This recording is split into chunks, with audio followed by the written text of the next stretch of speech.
Man, what a news day. And helping us break it all down is Congressman Scott DesJarlais, who in a previous life, and he does continue to be a medical doctor. Congressman, as always, great to have you on Nashville's Morning News. And we're talking about what everybody's talking about this morning. Number one is the fact that you did have the special counsel report on Biden's handling of those classified documents, the special counsel report showing Biden as a sympathetic, well-meaning elderly man with a poor memory, which, as I've said many times today, it looked great on a campaign bumper sticker.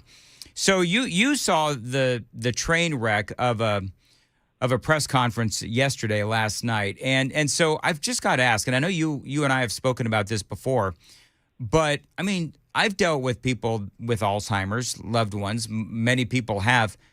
What stage? I'm not even going to ask you if you believe that he's got Alzheimer's. I'm going to ask you it this way. What stage is he in? I would say his ability to get up and even do a press conference would say he's probably in an early stage, but that doesn't mean that there isn't fluctuation in severity. And we have talked about it, and I have family members that have dementia, and I had a number of patients with dementia. So there's different stages and different abilities to function depending on your level of rest or whatnot. But what struck me when I first heard this report was the fact that they were choosing not to indict him because of his age and his mental incapacity, and that's pretty frightening when you're thinking of the president of the free world. It's sometimes when you have a parent or someone that you don't think is capable of driving anymore, it's tough love to take the keys away.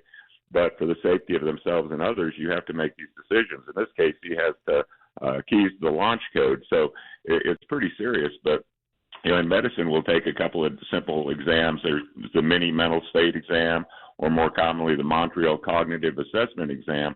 When I read through that report, it almost seems like in the interview they were questioning him somewhat in that fashion. And let me just give you some examples if you don't care.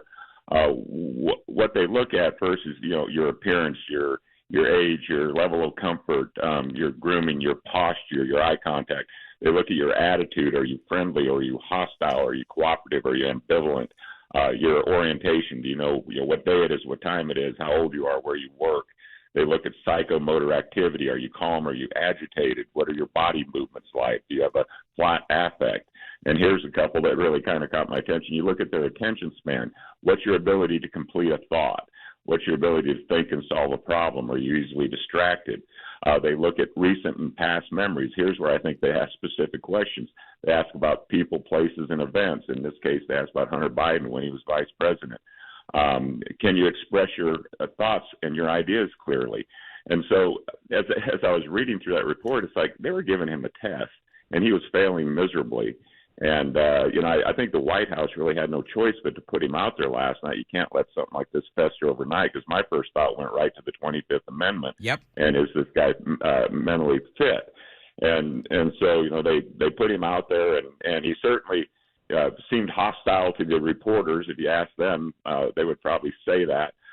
He was combative, but he was able to get up and do it and read it. And then he made the mistake of going back to the podium and started talking about Hamas and confused world leaders and seemed incoherent. And so it fits some of those things that I just read off to you pretty completely.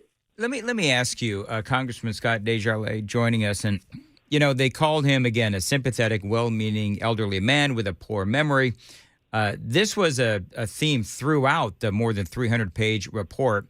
And part of what they said was it would be difficult to convince a jury that they should convict him of a serious felony that requires a mental state of willfulness, and said that he would be well into his 80s. And so what I'm gathering is that this has been going on for quite some time. Now, what it also tells me is that the Democrats clearly know this is an issue.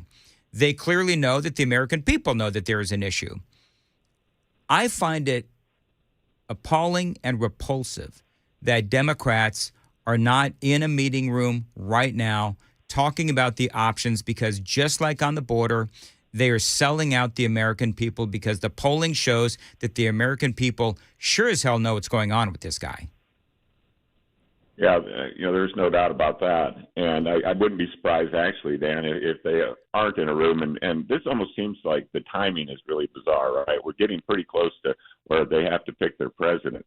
And, there's a case against Trump that's very similar, but they managed to rush right through this Biden indictment. By the way, that's not the law works. You don't get off the hook. That's up for the jury and the judge to decide. Right. And I guess the prosecutor's thinking, well, the jury would never convict him. We're not going to bring him. So they may have some discretion. But if you commit a murder or a crime, you don't get off until you can prove that you're insane or mentally incapacitated. And then they, take that into a different direction. But in this case, they just made the decision of what the jury would probably think. And I don't think they apply the law that way to the average citizen. But, Biden was trying to make it very clear that his case was different than Trump's. But it was kind of interesting. I flipped over to CNN after the report to see whether they were, covering for him or had his back. And they certainly did not. And even this morning they published several fact checks where he misled the people, where he said that his documents were in secure cabinets and locked in drawers where they were clearly in a box that was falling apart in the garage. Yeah. And that he said that there were no documents there with the red markings and the higher classification, but there was TSSCI, which is in a SCIF, and you can't take documents in or out of a SCIF. So, CNN on this morning's news was fact-checking him and saying that he misled the American people, and the reporters were a little taken aback by his attitude and his demeanor and the way he handled reporters. So I think that the timing of this is such that this may be an off-ramp for Joe Biden. We got the Hunter Biden issue. Is this a case where, they convince him he's not going to be the president, so he pardons Hunter and he walks off into the sunset? But then what are we left with? We got Vice President Kamala Harris to step in, and I don't think the Democrats see her as a winning ticket. So where do they go from there? And I guarantee you, while we're talking right now, there's people in the Democratic Party and high up leadership trying to discuss how to get out of this mess. 745, Nashville's Morning News on Super Talk 99.7. Congressman Scott DesJarlais joining us. Got to check the traffic real quick, and then we're going to come back from the WTN Traffic Center.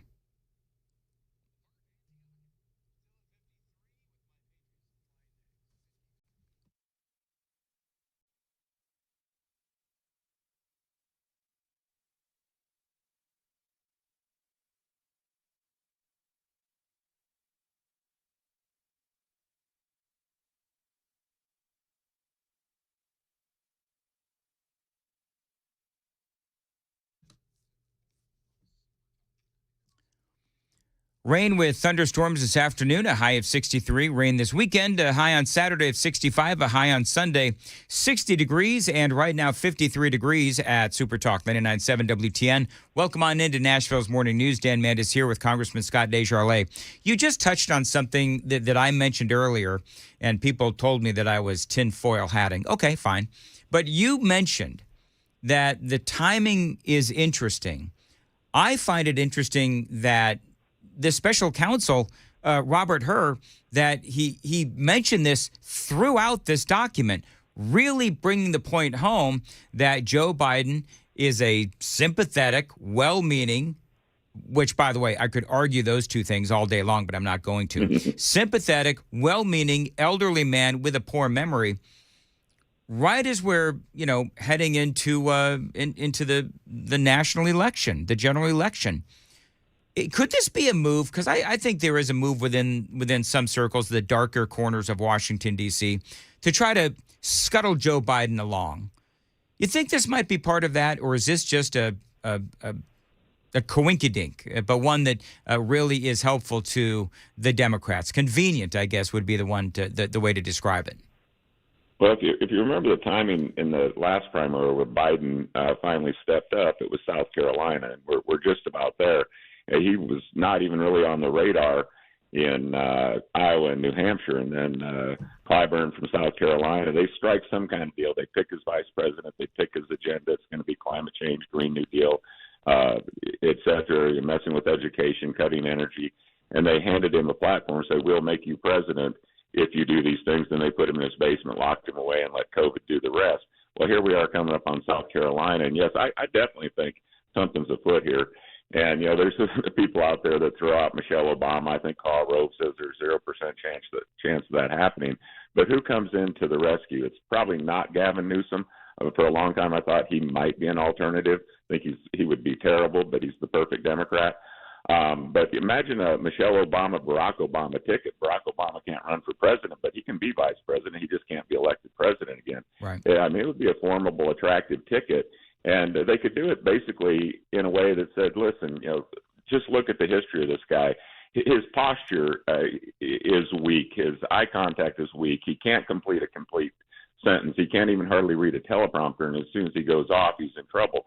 So, yeah, I would not be shocked in the least if somehow Joe Biden, well, I've always said I didn't think he would make it to the ticket in November. So I've felt that way for over a year now. The guy's mentally unfit, and I introduced legislation last year to require cognitive function testing.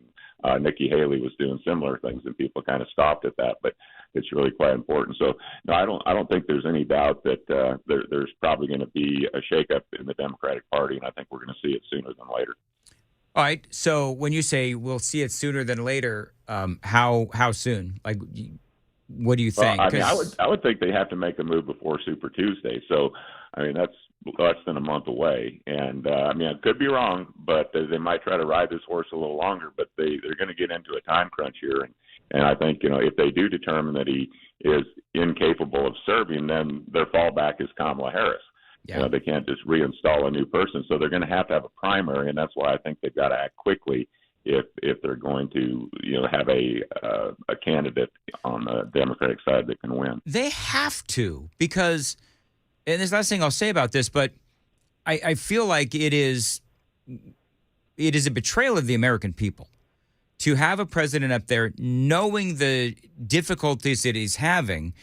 The Democrat Party, this is a betrayal of the American people, because this is supposed to be the leader of the free world, and clearly he's not all there.